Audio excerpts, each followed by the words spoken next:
What is going on? It is 21st Century Lens and I am next to a river.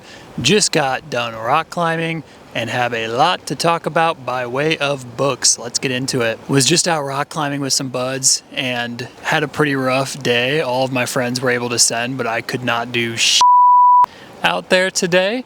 Was able to get the top of a climb, but on the first climb you had to use this left little 3-pinch pocket. It was horrible. And then we went to another spot where I had to use another 3-finger pocket and I just could not pull on it. It was so difficult. But the rock climbing was fun.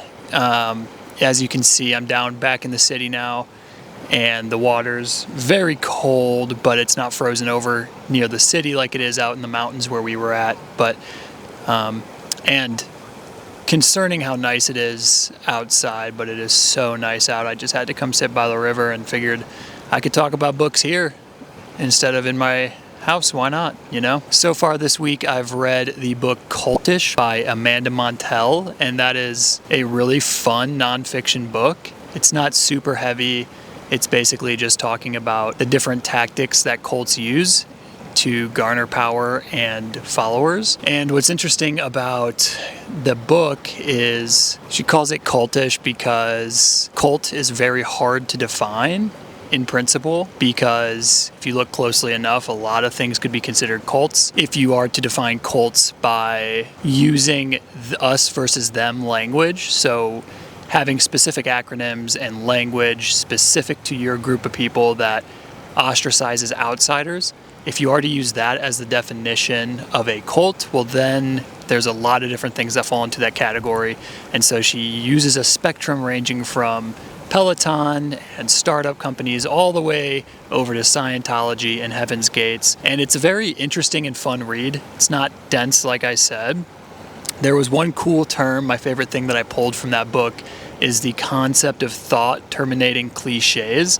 And this is basically the idea that there are phrases that cults use, but this is something that applies outside of cults as well, called thought terminating cliches. And this is where you use a phrase or idiom to stifle critical thinking.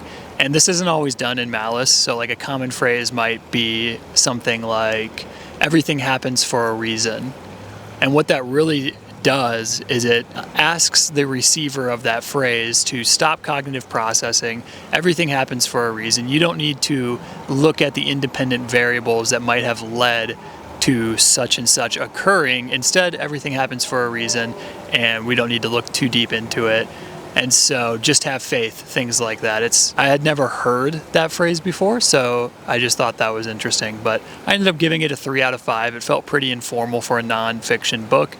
It kind of felt like she was writing in a diary, but overall it was a very fun read. And then in terms of what I'm currently reading a lot of things ranging from Joe Hill to Brandon Sanderson to nonfiction, a book called Bad Blood. I'm new to Brandon Sanderson for what it's worth. I have read one standalone, Tress of the Emerald Sea, and I enjoyed it. It was very whimsy, so I went and picked up Isles of Emberdark, and I'm about 50 or 60 pages into that. And what I love about Brandon Sanderson so far, like I said, I'm super new to him, is you just feel like you're going to get a good ending. Like, yes, there's conflict in the stories, but it's all in like a feel-good type of way, if that makes sense. It's kind of the opposite of Game of Thrones, where your main character, your favorite person, might get his head chopped off. I don't feel like that's going to happen in a Brandon Sanderson novel. I could be wrong. My plan this month with Sanderson is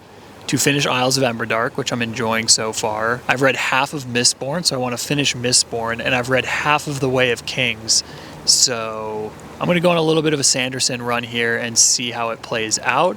I'm enjoying it so far. And then, like I said, I am reading Bad Blood as well. So Bad Blood is this nonfiction book about this lady who started a company on false premises, I want to say. Anyway, she raised like billions of dollars in valuation for her company, and I think it was all faulty or not real or something. I don't know. I know she ended up going to prison, and apparently this book Bad Blood is just nuts, so I'm really excited for that. So just to recap what I'm looking to review this month: some Brandon Sanderson, Isles of Emberdark, Mistborn, and The Way of Kings, Bad Blood. But Man, what a day out here. It is freaking February, and I'm sitting by a creek.